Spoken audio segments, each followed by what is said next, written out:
Tell all the audience that don't dehydrate your body. Stay hydrated, everybody. Advice during the festivals. Stay hydrated, people. What's the point of being a good filmmaker with a dehydrated body? Exactly. So before he starts, I guess, can you just like tell me about what you were doing right now? Because you said that you were at Cinemat?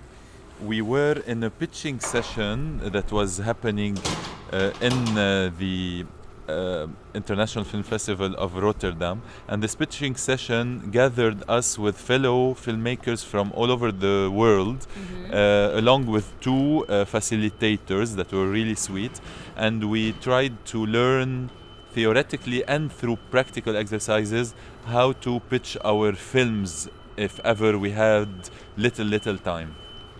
Okay. And what did you think of the workshop? Did you find it useful?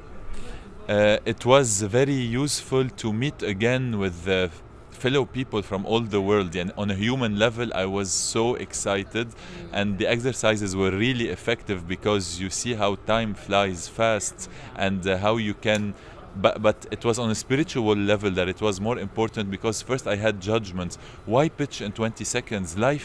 Nature doesn't work like this. Nature takes its time. Some trees need a century, some others need a year, some others need a millennia. Why should I pitch in 20 seconds? Then I remembered that we're in a crowd and there are hundreds of people, so maybe trying to be your best, or not be your best, but find what truly is true in you in a little time is like finding an oasis of truthfulness and realness in a sea of chaos. And if I can see this pitching moment as a true moment, like me and you right now, maybe we'll have only 15 minutes together, but if we make this 15 minutes count in a true connection, this is beautiful. Yes. Learn how to say the essential. It's not a constraint necessarily. It's a paradox, actually. That's a very good point, because I think, especially, I assume that it was a documentary again that you were pitching, or was it a feature? Yes, I was pitching. I tried pitching in an exercise a new documentary I'm working on. Okay. Perhaps, we're obviously going to focus more on the one that is premiering literally here at the festival, but I'm kind of, I was just thinking about this because I think a lot of filmmakers, especially documentary filmmakers, are very apprehensive to this idea of like pitching to people, because they've been holding this project so closely. Because I think, who was it yesterday that said, I went to a premiere of a great Turkish film, it's called Auto like Common Censorship. I think it's Salim, that her name is. I cannot... Like me. Exactly. Probably that's why I remembered. So I wanted to say, because she said something very well to that relation, is that you always are very like holding it almost even too close, and then you need to kind of like let it go of that in that way. And it's, coming from a documentary world, it's very familiar to me, where you're like, why do I even have to justify that this film is important, because it's important. Yeah. I relate so much with what you're saying, and I'm feeling like you're helping me right now in realizing this necessary distance. Yeah. Because I think, as I said, like many filmmakers are apprehensive, and like feel free to jump in at any point to that idea of pitching, because for feature films I think it's more like, especially if it's adaptation, you are not necessarily attached, but you have less rights, I guess, both in literal and metaphorical sense. But here I think like with a documentary you do, especially if you are part of it, like on camera, like in the film that we're going to talk about a bit more, which I would love that if you can introduce it a little bit, because most people that are listening to my podcast are not really super known with Lebanese cinema. I've been following it for a while, but I want you to kind of like give, I guess, a little intro what the film is about, and also like, I guess your impressions, or what are you hoping people to kind of experience during watching this film here at IFFR. You're talking about the new the film that is premiering at IFFR. Yes. Yeah, it's called Shapes of Normal Human Beings. It's a documentary of 105 minutes. this film was a call to me, a calling, because everything was going apparently wrong in the country for the last few years. We had a revolution, explosion, inflation, economic crisis, and now a war. And I had watched documentaries made in the 80s by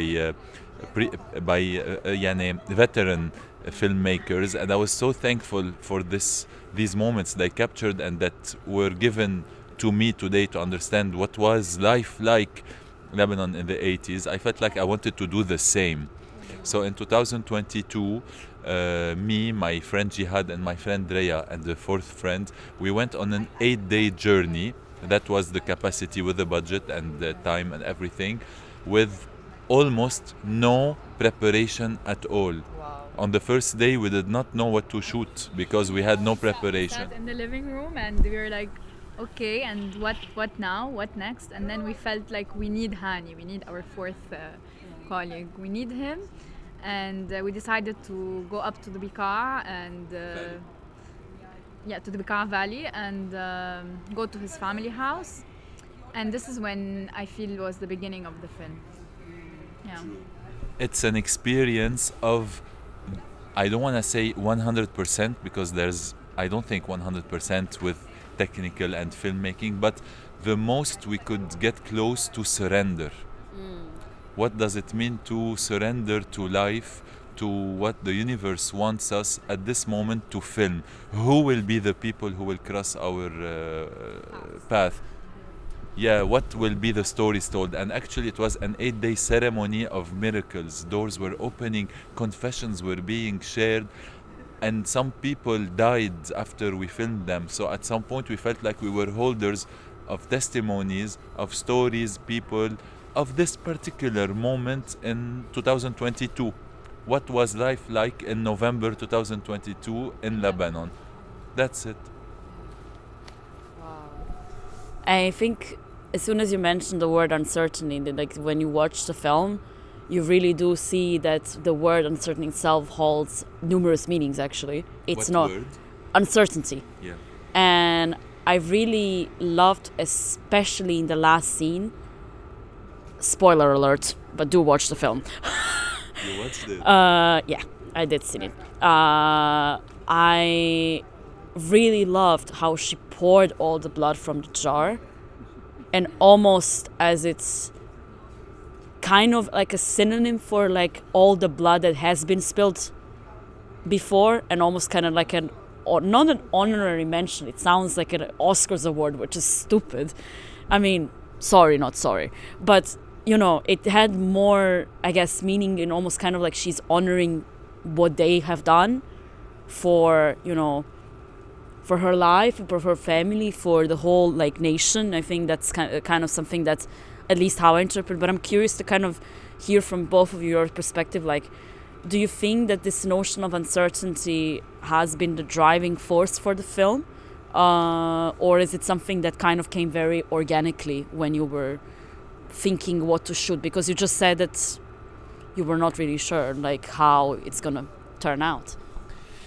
First, I'm very moved that you watched the film. It's a plot twist that you just offered us, and while we were editing, we realized there were almost 2 themes that appeared during our shoot. We called the first one violence, but you called it uncertainty. I feel it's the same family. The feeling of being uncertain, which leads to violence. It's a main point in the film, and it repeated itself from the stray bullet, thank you, to the guns in the north, to people dying because there's no real hospital care, things like that. And then there was the second topic that appeared, which is motherhood, femininity, the lady figure, the matriarchy or matriarchy. Sorry, not sorry.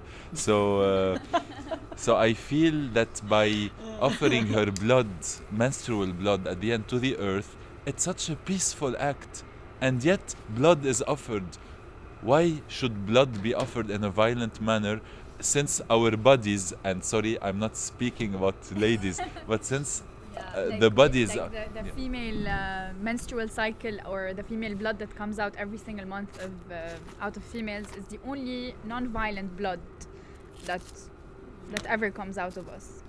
And we felt like maybe I think the interpretation of the last scene was, why do we need to shed other kinds of blood? Like this is the only blood that should be Sorry, have you poured. seen the film or not? Yes. Yes, it's such a plot twist, right? But how did you? Sorry, I'm asking now, not you asking. But how did you decide to say yes? I want to watch this film specifically. I wanted to see something that will intellectually challenge me, but also I wanted to see something that I didn't really know a lot about, and I always was curious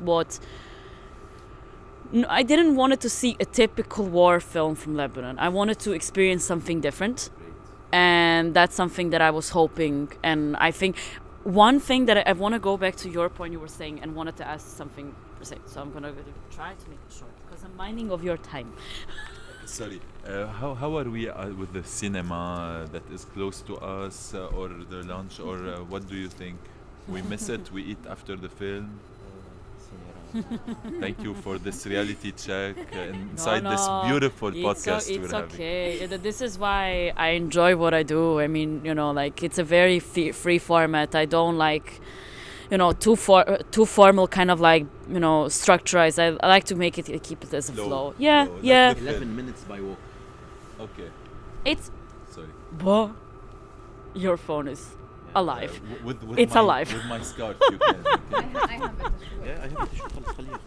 I got to say that my Ayurvedic doctor told me it's good to have lunch before 2 because the system would be burning. If I have lunch at 4, I would eat more and then I would burn less.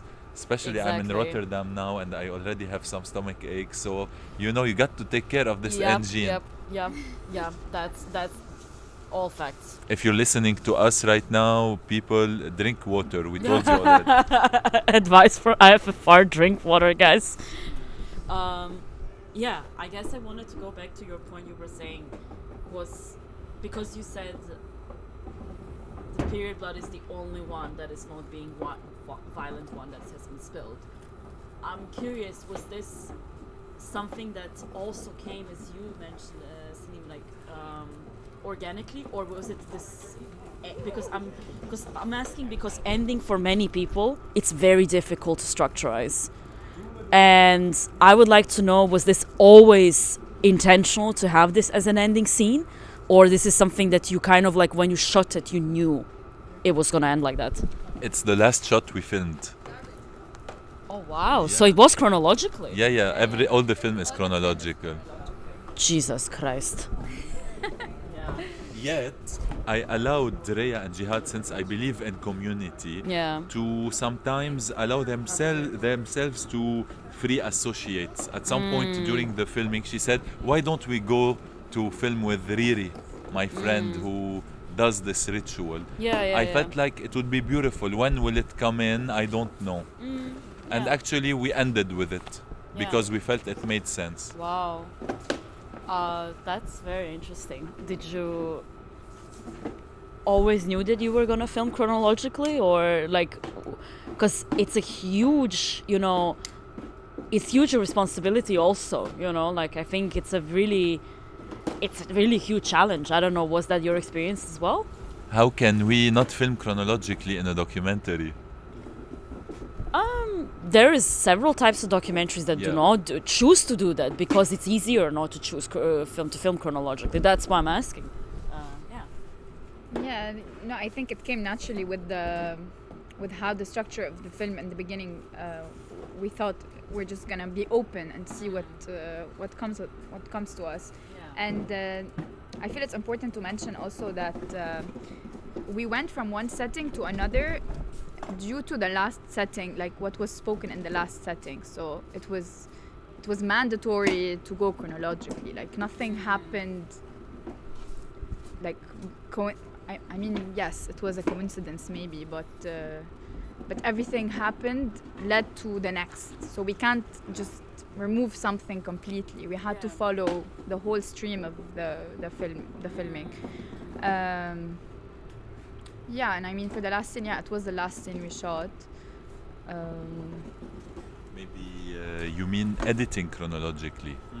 Possibly, yes. Yeah. Yes, that also. Yeah, that was a decision that I had in mind before we shot. No, I wanted to take one shot from each place we go to and put them all together and to finish the editing in 1 week. But actually, it did not work, and it took 2 years of post production. So yeah, there was a decision. Even at some point, Jihad is the editor, and I worked with him. We wondered about maybe we start with something else, but it felt so unnatural to me, documentary filmmakers and their issues. It felt wrong to change. Yeah. I felt this came like this, and our job was to support it, edit it, remove what's unneeded, put it together, add the music, and that's it. It's like a drawing helped by us but not made by us. And I'm sorry for anything I said earlier if it was bothersome. No, it's totally fine. So obviously Salim said you also edited the film as well. I mean, that's kind of obvious. So Yeah. And filmed and co-created. yeah. Filmed, So how edited, was- and produced. Yeah, no, I mean that's man, kudos to you. Kudos to you. Kudos to you, Jihad. Yeah, Kudos honestly. to you, Rhea. No, I'm curious. Kudos to you, Salim. Yes. Kudos to you, K.L.A.R.A. Yo, thank you. I wanted to ask you, like, how do you find it? Is it easy for you to switch from one thing to another? Because it's such a, like, already having one role on the Yeah. project, it's Yeah. heavy. Yeah. Look, I have been used to this kind of work because where we come from, we can't solely live from doing our films. So my formula, since I've graduated from film school, my formula was to either film for, because I have a passion for image, for lighting, for frames, for everything. So I wanted to be with other directors and to film their vision, and at the same time I love to make my own films as well. This is like my initial intention. Yeah. But how it turned out, in order to work and have and live from what I do, I had to film and edit. So I go, I film whatever I'm filming, and then I edited it. So I'm used to kind of used to this work. So when we arrived to our film, it was natural because we did it together, the three of us, and we it's like led by Salim, of course, by Salim's like englobing vision of the project.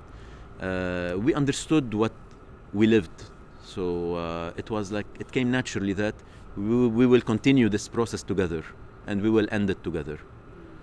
And it was for me important to, because I've had projects before that I did not finish. So it was a beautiful encounter and experience, like to make sure together that we're finishing this one. Yeah, that's a very well, I guess, kind of like analogy of, it's a very obvious to me that's like it's a very collaborative. I mean, filmmaking in general is, but like I feel like you really invested a lot of yourselves in the film. Was it always that you knew that you were gonna work together on this film, or is it something that no? Can you tell me more? Not at all. I don't come from a filmmaking background at all. I'm actually a fashion designer initially and a content creator. I met Jihad 3 years ago, and he introduced me to Salim, and the idea came up. And initially, in the beginning of the film, I was always wondering what's my place in this film? What am I doing here? And then I started realizing that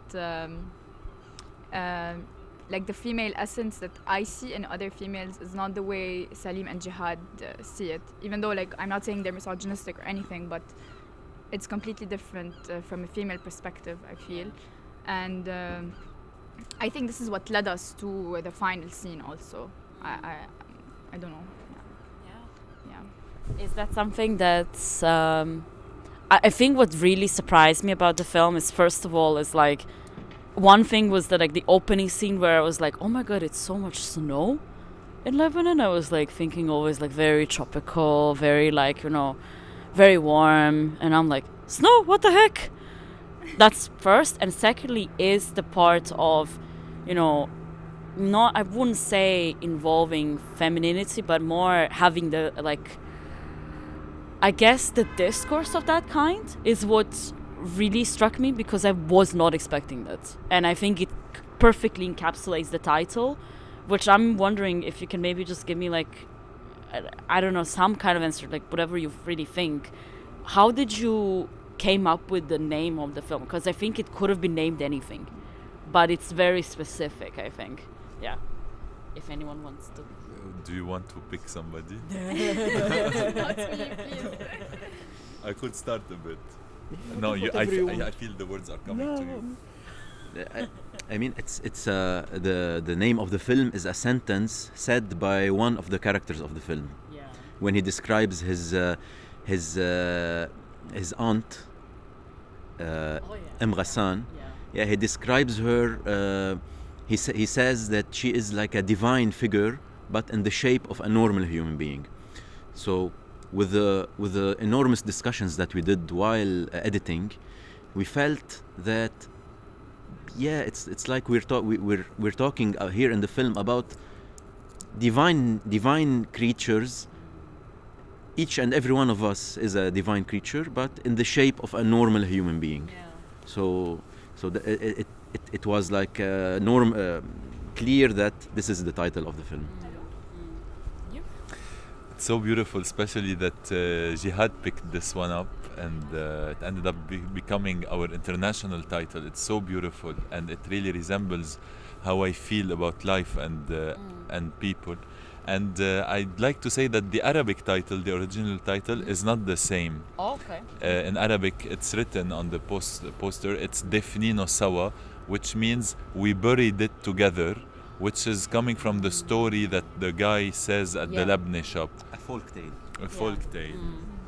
And especially that it resonates with what came right afterwards, with this Lebanese lady from Armenian descent telling us about in her ancestry that there was killing that happened because you know, her ancestors, Armenian ancestors, heard the Turkish guy talking about him having a necklace made of female nipples that he killed, and they ended up taking him somewhere near the cafe and killing him, and they never talked about it anymore. So it resembled the folk tale story that the Lebanese or the cheese guy told us before about two people burying something together. And I felt like the film could be named Defnino Sawa, like we buried it together. And the joke is always with Jihad and Rhea as well. What did we bury together in this film? It's like this you know, this inside joke, or not. It's like, yeah, this tricky question. What are we trying to say here, or what are we trying to prove, or what are we trying to to touch in our film? Because it's not like a project driven by one subject or one issue on one social issue. You know, it's us playing. It's us going here and there and playing. I just received an answer. That what we buried together is unlike what's in the story in the film. It's not a dead body. We bury something in all traditions in order to have a rebirth. You bury something, you bury a seed for the tree to grow. What we buried together maybe is a seed of something that we have yet to see what it is. And it's also the blood at the end. It's buried. It's thrown in the soil. New blood, new earth. Wow. Yeah, that's oof. Yeah, that's it's something that I hope our listeners will really think about. You know, it's I think, as I was telling before you just came, like the notion of uncertainty, I think it goes through all ways, in the way that it gives hope, but also that it makes you feel scared. So I really appreciate actually that you mentioned that, because I was thinking about the notion of uncertainty when I was also reading the synopsis, but also when I checked the title as well. But I love that it comes from a folktale, especially because the very beginning, the first sequence of the film really does look like it's from a folktale. Was that something that you thought of when you were doing it? The first sequence, meaning the snow. Yes. When we started the film, if you want to talk, you can take the I parole. would like to just give an erratum to something we said. It's like an exception of something I said earlier, is that the snow comes from the middle of the film. When we were actually went past by the snow in day 6, we took the snow moment with me on the drum and put it in the beginning. That's an exception to the chronological. That's Yeah. the only exception. Yes, the beginning. Okay. You know how the film starts is Yeah. a small resume, and then it goes chronologically. Oh, it's almost like an abstract to the book.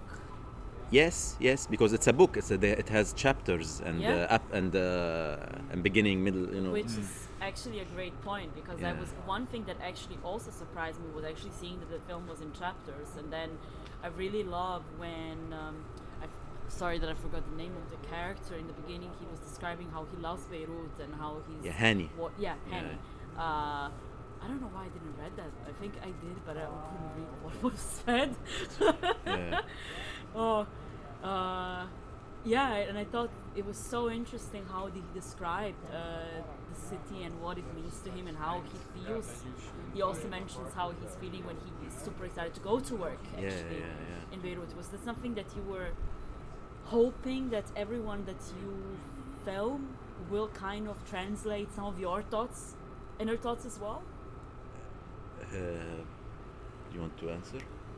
I think Salim, go ahead. I'm not, because I don't think we were anticipating anything from anyone.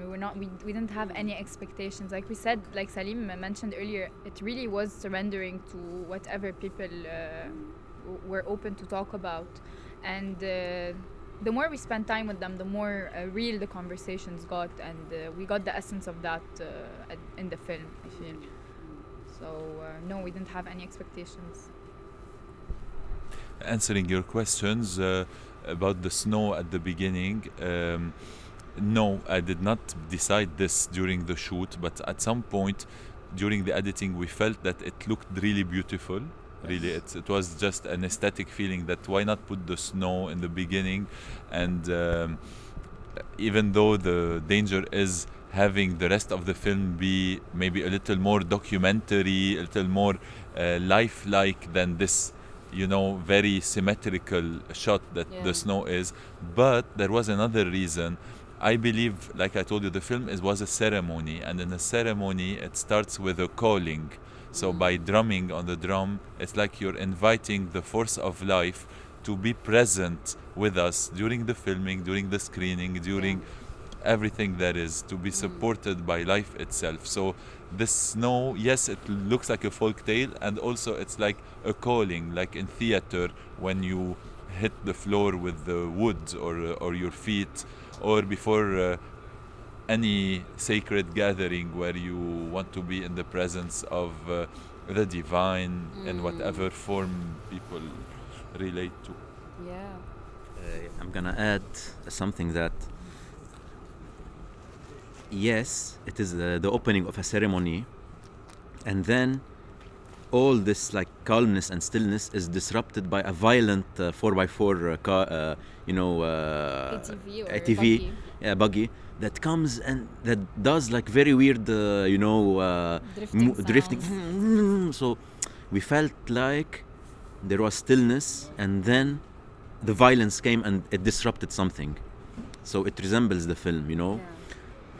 Plus, the moment we went to this snowy landscape, it was like very random, and the road was cut there. We wanted to go somewhere else, and then we found ourselves in the middle of nowhere, you know. So the way this like very, very random scene was shot, it gave us the feeling that what is it trying to say? So it was because, and the snow, the white snow is like a cleansing element. So we felt that it's the opening of the ceremony, and we come back to it again when our dear friend, the poet, he died. He actually died in the film. So Died after the film. yeah, After the shoot. he died during the process. So we felt like going back, you know, we started the film and then we go back to these mountains to announce the death of one of our prophets inside the film, which is Joseph Makhlouf. Yeah. Yeah. R.I.P. Oh, I really love how you phrased it. Actually, I think, yeah. We all, I think, agree on that. I think it's something very, very tangible. And I really love how you said that it's almost like snow kind of covering for everything that has been there, that is gonna be there, and it's almost like I don't know how to describe it now in English, but I'm thinking more like what you use for sleep, like you cover it with snow almost like. And it's so interesting that, a person I would not necessarily always associate, especially Lebanon, kind of, I never would think that that's something that, you see. And it's something that is actually very beautiful, because then it shows that it can be so much more than, what's the experience of one person, or actually, might be from someone. Because to answer your question before, why I chose the film is exactly because of some of those elements. And to kind of go to my question, and I guess maybe all of you can answer, was... I need to say something. Yeah, of course. Yeah, I need to say that this film, it is made with the people and from the people, and to, so it's this is the basis of what we're trying to do. And it's like, this is why we say that this film, we feel that it's like the foundation of a bit, like you said, it's not a war film, but war is inside. It's not a violent, it's not a themed film. It's simply a film about people, but listening. And it's not in a news way. It's not a reportage. Tell me more about your life. Tell me how it's going. It's not that. It's beyond this. It's when this ends, when someone, say at first what he needs to say, then after comes the wonders of the richness of every person. So this is a genre of cinema. I hope it's a genre. It's something that we would like to base on it for hopefully for many more films to come. Yeah, for sure. I think why I was to kind of explain where I was going with this is more the fact that I think everyone has one element in film that they notice first. I guess for you, if you had to choose at least one at first, when it comes to your mind, is it the image? Is it the sound? Salim, we need to cancel the film. I can't. I need to go. It's what, 2:15? Yeah. Do you guys need to rush? Yes, we need to rush. Yeah. I asked you please to do that. 2:30. 2:30. Not 2:15. Okay. بس we grab مثلا triangle of food on the road. I mean, there is food downstairs in the Dulan if you want to grab something. I did try it yesterday. It's good. Yeah. It's actually not bad. Actually, it's so good. If you mean the soup here, The soup I have not tried yet. please try it. Please try it. Try the soup.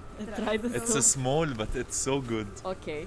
So one element I choose from my own film Yeah. that I like the most. Yeah.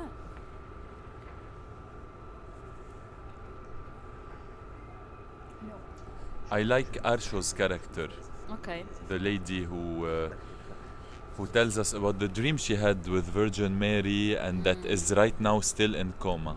Okay. I really like her when she's on screen. I found her endearing every time. Yeah. That's great. Thank you for sharing that, actually. And Thank you.